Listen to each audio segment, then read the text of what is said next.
Au nom du gouvernement de la transition, Jean-Emmanuel Ouédraogo apporte des réponses on ne peut plus claires au président nigérien qui indiquait dans l'interview accordée à Jeune Afrique que les groupes armés terroristes ont une puissance de feu supérieure à notre armée nationale. Sans revenir point par point sur cette sortie médiatique, le porte-parole du gouvernement burkinabé qualifie cette sortie inamicale et malheureuse.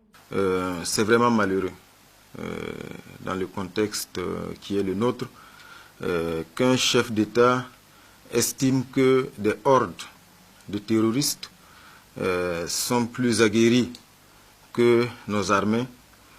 Et c'est d'autant plus malheureux que nous avons la conviction, et nous le savons, que l'armée nigérienne est une vaillante armée.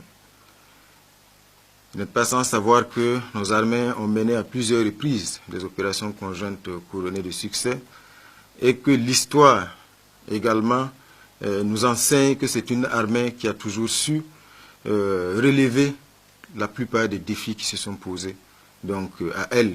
Mohamed Bazoum, dans cet entretien, faisait savoir également que la stratégie mise en place par le capitaine Ibrahim Traoré et son équipe pour lutter contre le terrorisme n'est pas sophistiquée au point d'enrôler des civils pour faire référence au VDP. Pour lui, si cette méthode était efficace, son gouvernement allait l'adopter.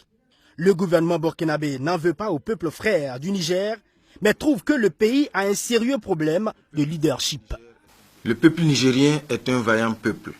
C'est le peuple frère du Burkina Faso. Nous pensons que le problème du Niger après cette sortie, ça vient confirmer déjà un certain nombre d'aspects qui le laissaient entrevoir. Le Niger n'a aucun problème avec son armée parce qu'elle est vaillante. Le peuple frère du Niger est un peuple vaillant. Le Niger a surtout un problème de leadership. Et cette sortie malheureuse vient le confirmer. Contrairement au Niger, qui abrite encore des bases militaires étrangères comme françaises, allemandes et autres pour l'aider dans cette lutte contre le terrorisme, le gouvernement burkinabé, lui, dit compter sur son vaillant peuple. C'est pourquoi il ne fait pas de sous-traitance dans cette guerre.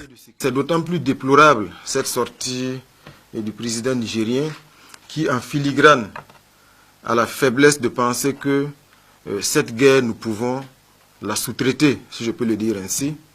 Ça veut dire quoi? Confier donc cette guerre à des armées venues de contrées lointaines et avoir une courte vue en pensant que des soldats vont quitter donc l'Occident et venir se sacrifier de façon désintéressée pour nos pays, pour le destin de nos pays.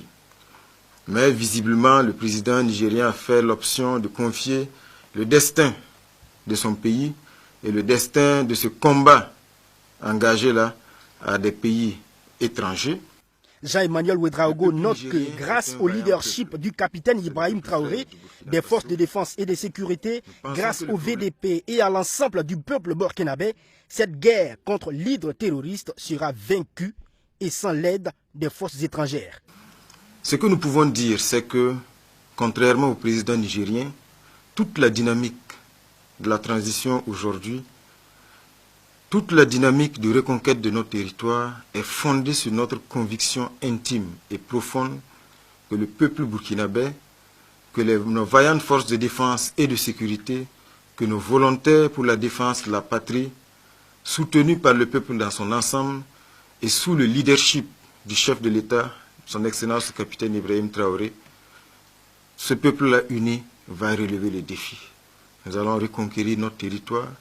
Le porte-parole du gouvernement burkinabé ajoute également que cette interview du président nigérien avait pour seul but de faire plaisir aux contingents étrangers présents sur le sol nigérien. D'ailleurs, précise-t-il, c'est sur Jeune Afrique, média français, que cette interview exclusive a été accordée.